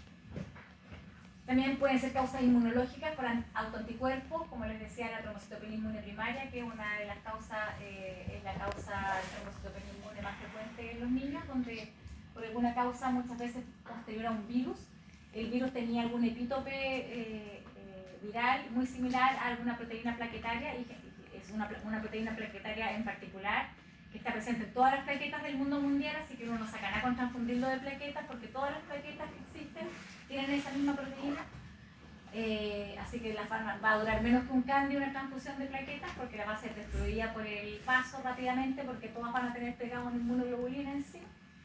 Y lo bueno es que la gran mayoría de las veces es transitorio y ya a los 6 meses, entre los 3 y los 6 meses están recuperados. Hay un pequeño porcentaje que esto queda como crónico, sí, y en esos pacientes hay que tener más cuidado porque puede ser una atención, o sea, un síntoma previo a desarrollar una enfermedad autoinmune más sistémica como lupus o artritis reumatoidea juvenil o alguna otra enfermedad autoinmune. También se pueden ver en las microangiopatías trombóticas, donde el problema no es de la sangre, sino que es un problema del endotelio que se rompe o se echa a perder por algún motivo. Y ahí tenemos el síndrome hemolítico urémico, que es lo que más vemos con cierta frecuencia en los niños, que es por la toxina chiga, producida por la Escherichia coli, un tipo de Escherichia coli, o también por la chiguela, también la podemos ver como estreptocócico, en donde el endotelio se destruye o se daña, que ha expuesto el factor tisular y se empiezan a quedar pegadas las plaquetas, el endotelio cada vez, desde la microvasculatura. Entonces cuando pasan los glóbulos rojos por este endotelio que está todo chueco, todo alterado, con plaquetas pegadas y todo, se rompen y produce una anemia hemolítica. Así que además de la trombocitopenia vamos a ver una anemia hemolítica. Lo mismo pasa en el PTT, que este es por otro, que en la trombocitopenia, el púrpura trombótico trombocitopénico, que lo deben haber visto en alguna clase de medicina interna, que se ve, o sea, al mirar al microscopio no se puede diferenciar entre uno y el otro. es la historia clínica más que nada y porque el PTT es más frecuente en adultos, que es por un déficit de qué cosa, ¿se acuerdan o no? De la AMS3, ¿cierto? Que es una proteína, una metaloproteasa que lo que hace es cortar al factor von Willebrand. Entonces, si no hay AMS13, el factor von Willebrand se produce en largas tiras y el factor von Willebrand lo que único que sabe hacer es pegarse a las plaquetas y al endotelio. Entonces se empieza a quedar pegado al endotelio de la microvasculatura, se empiezan a quedar pegadas las plaquetas y empiezan a dañar hasta al endotelio de la microvasculatura. Y eso en los adultos es por anticuerpos anti-AMS13 y en los niños hay una condición muy semejante, pero es porque no pueden producir AMS13 o el AMS13 que tienen no funciona. Así que también podemos ver algo similar. También en alguna malignidad, una falla en la médula ósea, ya sea porque hay una leucemia, por ejemplo, que no deja que se produzca leucemia, o tengo una aplasia medular, donde tampoco deja que se produzca ninguna línea celular, pero no solamente vamos a ver trombocitopenia, sino que van a estar alteradas también las otras series hematológicas. Y hay algunas enfermedades genéticas que también me pueden producir trombocitopenia, como la trombocitopenia con agenesia de radio, que eso lo diagnostica en el periodo recién nacido, que son guaguas que nacen con las plaquetas bajas y además no tienen radio, entonces tienen los brazos como cortitos. Y ahí uno puede hacer el diagnóstico de esta trombocitopenia con agenesia de radio, pero también pueden ser estas otras enfermedades congénitas como un Wiskott-Aldrich, por ejemplo, o una anemia, una trombocitopenia amegacardiocítica, que ahí no se pueden producir megacariocitos, que son las células que producen las plaquetas en la médula ósea, entonces si no tengo megacariocitos no puedo producir plaquetas. Pero ya esas son enfermedades congénitas más raras. De aquí, por ejemplo, son como para hacer la diferencia entre la plaqueta normal también y cosas diferentes. Esta es una trombocitopenia inmune primaria, un PTI, donde ahí veo macroplaquetas, plaquetas gigantes, que la máquina posiblemente no me cuente esa plaqueta porque es incluso más grande que un glóbulo rojo, así que no la va a contar, o no la va a contar como plaqueta. Y esa es una plaqueta de un tamaño normal, pero esta es un síndrome hemolítico-urémico. Hay una plaqueta como en un campo de aumento mayor, así que son como 10.000 plaquetas las que tiene este paciente. Y aquí se ven, estos son los esquistocitos, que son los glóbulos rojos que están rotos, así, como con dientes. Entonces cuando uno ve esto y trombocitopenia, uno dice, un CHU o un PTT, puede ser cualquier microangiopatía trombótica en realidad, cualquiera de esas. Y ahí como para ver la diferencia entre una macroplaqueta y una plaqueta normal. Así de diferentes son. Y estas son pseudotrombocitopenias. En realidad la primera, este es un paciente el que llega, que no tiene nada, se hace el hemograma, le salen las plaquetas bajas y uno lo mira y encuentra que están todas las plaquetas aglutinadas. Eso la máquina no lo cuenta. Y uno lo ve y dice, ya no tiene trombocitopenia, pero mejor repitamos el examen para saber exactamente cuántas plaquetas tiene, sobre todo si le van a hacer una cardiocirugía, por ejemplo, donde no sería bueno que el paciente se pusiera a sangrar en la mitad de la cirugía. Y el otro es un paciente que tenía un síndrome que se llama MIH9. Dentro de eso está el Meigerin, que le mencioné hace un rato, pero el síndrome es así porque es la proteína que falta. Es un síndrome genético dominante, en donde uno tiene macroplaquetas, y que son plaquetas así como raras, de forma rara, o a veces se ve más redondita, pero tiene macroplaquetas de diferentes tamaños, y en general son como de formas raras. Y no sé si se ve bien ahí, pero los neutrófilos tienen estas inclusiones citoplasmáticas azules, medias azules, que también se pueden ver en infecciones bacterianas, esas inclusiones citoplasmáticas azules, que son los cuerpos de CON, pero la verdad es que ahí no hay trombocitopenia con macroplaquetas. Y ese también fue un niño que llegó porque lo mandó el otorrino, le iban a sacar las amígdalas, que no había tenido nunca nada en la vida de sangrado ni nada, era un niño grande, de hecho tenía como 12, 13 años. Y le tomaron un hemograma y tenía trombocitopenia y lo mandó como sospecha de un púrpura trombocitopenia. Pero las plaquetas no eran tan bajas en general, y las trombocitopenias inmunoprimarias uno ve plaquetas muy bajas, en general son menores a 10.000. Y este niño tenía como 50.000, entonces ya no era como un PTI agudo al menos, podía ser algo crónico que se estuviera recuperando. Y la abuelita dice, no, pues todos tenemos un PTI crónico en la familia. Si yo, mi hija, mi nieto, eso no existe porque es una enfermedad inmune y uno puede tener otras enfermedades inmunes en la familia, uno tener un lupus, o una enfermedad celíaca, o una trigonomatología, y el otro puede hacer un PTI, pero que todos tengan un PTI crónico, no. Así que puede ser otra cosa. Y ahí le tomamos exámenes y vimos esto, y le tomamos exámenes a toda la familia en realidad por la línea materna. Los hermanos, la mamá, la abuelita, todos tenían lo mismo, y era este síndrome genético del MIH9. que se puede manifestar de diferentes formas, con síntomas neurológicos y muy sangradores, hasta nada, que era el caso de estos pacientes que la verdad es que no tenían ninguna manifestación clínica. La trombocitosis es cuando las plaquetas son mayores a 450.000. La verdad es que los niños no tienen ni una importancia, uno puede tener hasta más de 1 millón de plaquetas y no nos preocupamos. Y es porque las plaquetas funcionan también como reactantes de fase aguda. Así que si hay algún cuadro infeccioso, las plaquetas en general van a aumentar. Y eso es por algunas otras acciones que tienen las plaquetas, que no solamente participan en una fase primaria, sino que también se ha visto que tienen alguna acción cuando hay alguna enfermedad infecciosa. Las plaquetas de hecho pueden aumentar, cosa de localizarse en el sitio de la infección, liberan interleuquinas que atraen a los leucocitos, entonces pueden también controlar, participan dentro de eso. Por eso que aumentan cuando hay cuadros infecciosos agudos. Pueden aumentar también cuando hay anemia ferropriva, porque cuando hay anemia ferropriva, el riñón dice, oh, me bajó la presión parcial de oxígeno, tengo que producir más eritrocitos, voy a producir eritropoyetina. Y la eritropoyetina es muy parecida a la trombopoyetina, porque vienen de hecho de una célula madre común, tanto los glóbulos rojos como las plaquetas. Entonces, de pasadita, no puede estimular a los glóbulos rojos porque no tiene fierro para hacer más glóbulos rojos, pero sí estimula a los megacariocitos para que hagan más plaquetas. Así que uno puede ver las plaquetas también un poco aumentadas. Nunca más de 1 millón, pero sí puede ver 500.000 plaquetas o 600.000 plaquetas.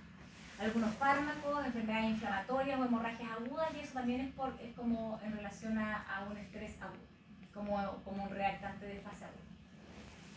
No está indicado el uso de antiagregantes plaquetarios, como les digo, puede tener más de 1 millón de plaquetas y si tuvo una infección viral hace poco tiempo atrás, eso no es raro de ver.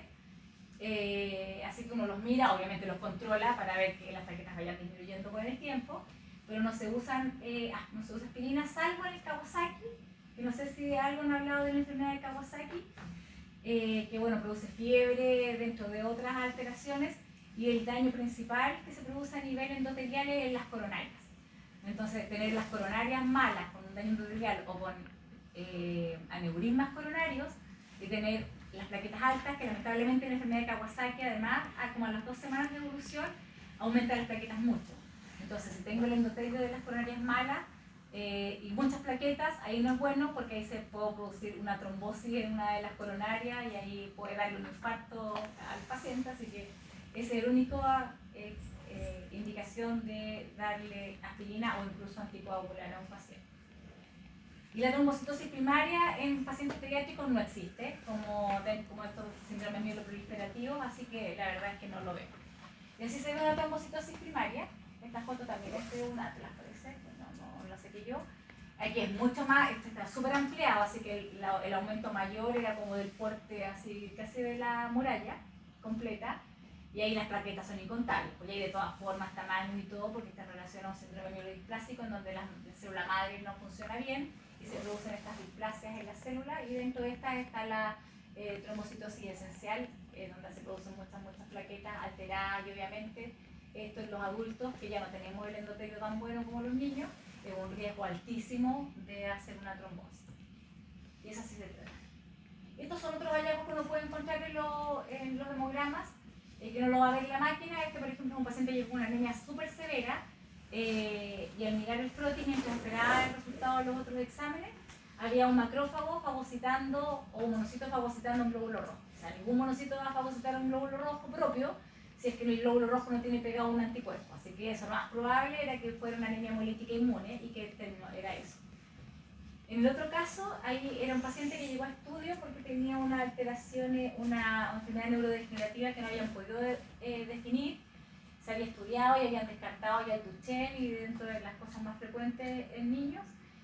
Y se estaba haciendo como chequeos generales mientras en espera de la biopsia muscular.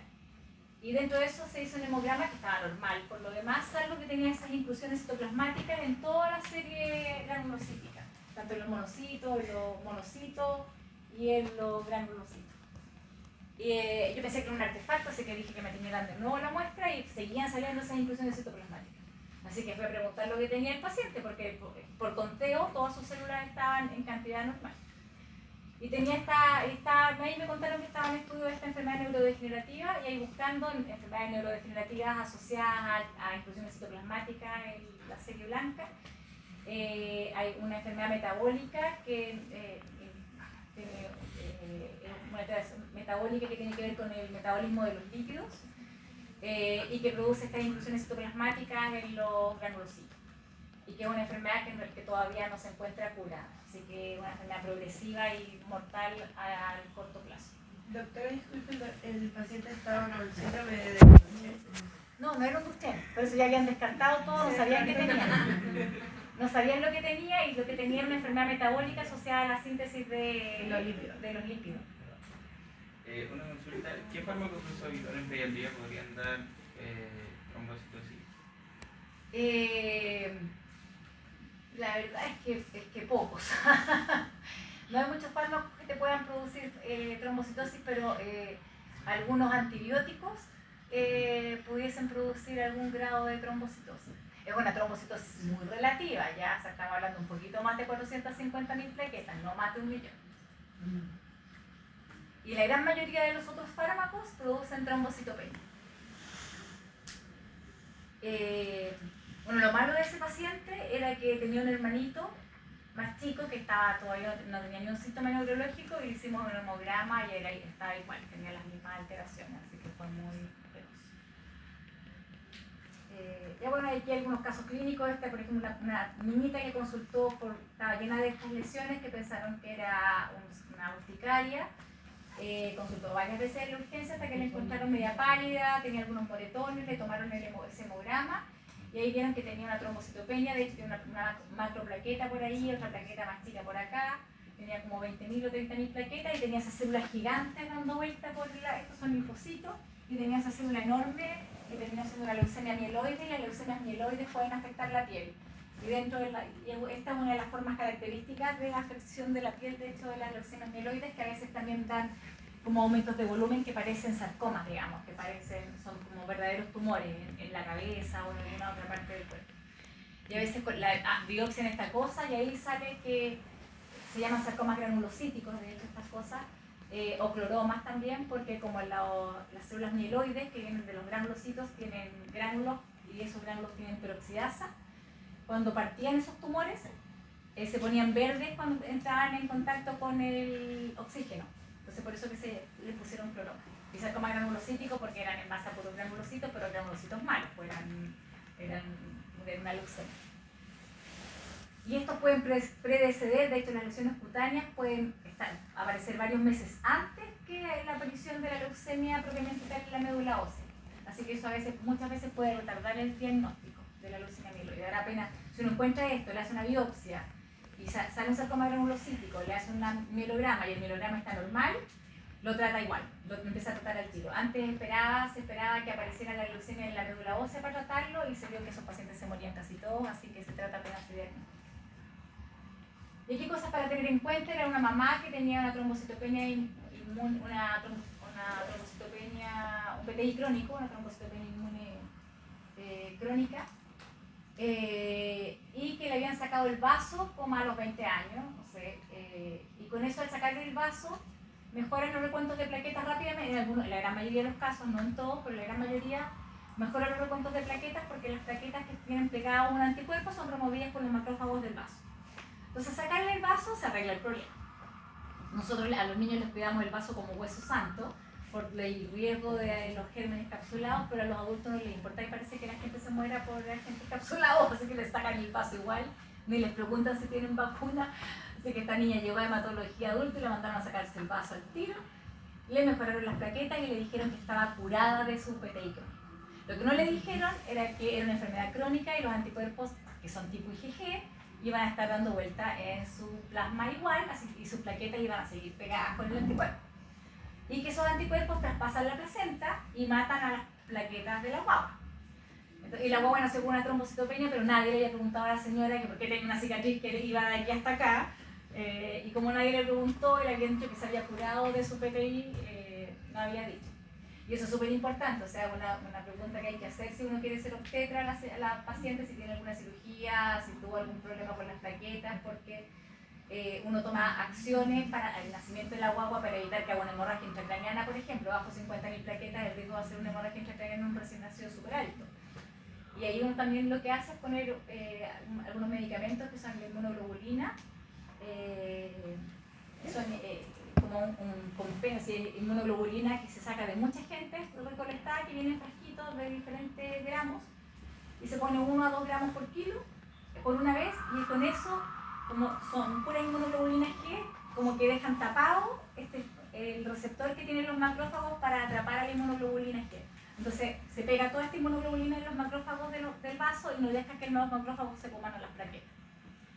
Y como son anticuerpos de la mamá, no van a durarle para siempre a la guagua. Lo máximo que hemos tenido, sí, que nos ha dado estos problemas hasta 3 meses, que han tenido estas inmunoglobulinas dando vueltas y después ya se les pasa. Pero ahí la mamá, hay que decirle, oye, si tiene otro embarazo, avise que tiene un PTI crónico para estar preparados por la criatura en caso de que no vaya a tener una hemorragia intracraniana o que sea un parto ahí que uno a toda costa quiera sacarlo por abajo y la guagua no sale, la tironee y que la pura. Esta era otra guagua que es una anemia hemolítica severa en el periodo recién nacido, con una hiperbilis súper alta que requirió fototerapia triple, y en el frotis lo que se veía era que estaba lleno de esferocitos, y claro, el papá tenía una esferocitosis hereditaria y la esferocitosis en general también se hereda como en forma dominante. Y la guagua estaba haciendo una crisis hemolítica, y ahí están los esferocitos, tiene glóbulos rojos nucleados, tiene glóbulos rojos que son, estos son los reticulocitos, la tensión de Reti de esa guagua, imagínense, tenía 53% de reticulocitos, que normalmente yo les decía que entre 0,5 y 1,5. Y aquí no se alcanza a ver bien, pero es como un anillo, como un filamento así que hace como forma de 8 alrededor de ese glóbulo rojo, que ese es un anillo de cabo. Pero que se ve mejor en mi atlas de hematología, que no sé si me siguen. Sí. Ahí hay uno muy bonito. Y esos son restos de uso mitótico. Y también, pues en la desesperación de la médula por tirar glóbulos rojos para afuera y tratar de compensar la anemia, a veces tira glóbulos rojos muy inmaduros que todavía les quedan restos de uso mitótico en el citoplasma. Bueno, esta era otra guagua que nació infectada, con fiebre, qué sé yo, tenía en el hemograma lo que vimos era que tenía los neutrófilos intensamente, los gránulos estaban muy intensamente teñidos, eso se llama granulación tóxica, que también la ponen a veces en el hemograma como al pie de página, ¿sí? Aquí hacen un comentario el que lo informa. Y que la granulación tóxica en los neutrófilos también está asociada a infecciones bacterianas agudas. Y aquí teníamos un monocito que se había fagocitado ahí una cocácea, y la guagua terminó teniendo un estreptococo ahí, grupo B. Así que, como conclusión, siempre correlacionar el cuadro clínico del examen físico con el resultado del hemograma. Siempre es mejor repetir el examen a tener un mal diagnóstico si no calzan las cosas. Si uno ve un paciente que está en excelentes condiciones y te aparece una pancitopenia, se pone hemoglobina de 3 y el paciente está rebosante de salud, ese hemograma no es del paciente. O cuando le tomaron el examen, se coaguló el examen y en el laboratorio no reciben exámenes coagulados. Y a veces cuando cuesta mucho pincharlos, le sacan el coágulo a la muestra, lo botan y mandan la muestra sin coágulo, pero en el coágulo se fueron todos los elementos figurados de la sangre, entonces aparecen unas cosas terribles. Y esos saben que no hay que hacerlo, pero no falta el que se tienta para no pinchar de nuevo al paciente en sacarle el coágulo.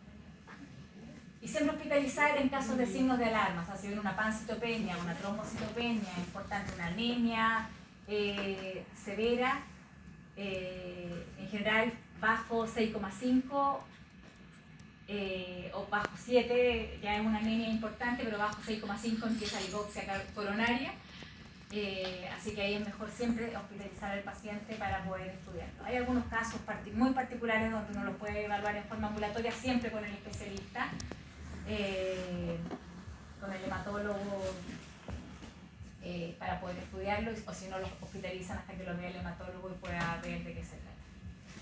Tener en cuenta la edad del paciente y la etnia principal, bueno, la edad porque ustedes vieron que cambian los valores de hemoglobina y hematocito, la etnia porque en general los pacientes en Europa es más frecuente la talasemia y en América Central es más frecuente las otras hemoglobinopatías como la anemia de células falciformes y otras más raras.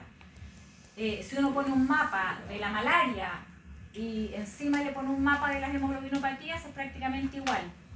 Y lo que se ha visto después con el tiempo es que fue una evolución en realidad de las personas que vivían en las zonas de malaria, en donde estos glóbulos rojos de formas raras, el parásito de la malaria no los podía infectar y no hacían anemias hemolíticas. Lo malo es que si eras heterocigoto no pasaba nada, pero si era homocigoto para alguna de estas enfermedades, ya sea por una anemia de células falciformes o para una talasemia, te morías de eso. Entonces al final pues, la solución puede ser peor que la enfermedad. Y bueno, y derivar al especialista, y como dice ahí, ese es un grupo cómico argentino que en alguna rutina dijo eso y yo como grababa. Lo importante no es saber, sino tener el teléfono de los que saben, así que siempre anoten el teléfono de todos los especialistas que conozcan y los llaman. Bueno, al menos a mí me pueden llamar cuando quieran, no me mandan WhatsApp, yo no me enojo. Si quieren preguntar alguna cosa. ¿Ya? Y eso en el Pucón, el hospital de Talca, y al fondo está el de